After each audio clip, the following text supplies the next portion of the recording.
Hello' everyone, welcome to my mini blog. আজি মোৰ খাব মন গৈছিলে ফ্ৰেঞ্চ ফ্ৰাইজ।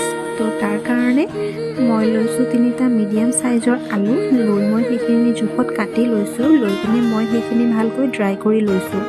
ড্ৰাই কৰিবৰ কাৰণে আপোনালোকে যিকোনো কটন কাপোৰ নাইবা টিশ্যু ইউজ কৰিব পাৰে, যাতে তাত অকণমানো পানী নাথাকে। আৰু তাৰপিছত মই তাত মিক্স কৰিছোঁ কৰ্ণফ্ল'ৰ দি পিনে মই সেইখিনি ভালকৈ মিক্স কৰি লৈছোঁ। লৈ মই গৰম তেলত ফ্ৰাই হ'ব দিছোঁ।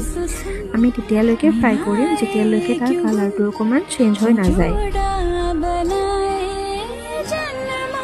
আৰু দেখিব পাইছে কালাৰটো অকণমান চেঞ্জ হৈ আহিছে, মানে এইখিনি ইয়াৰ পৰা উঠাব পৰা হৈ গৈছে।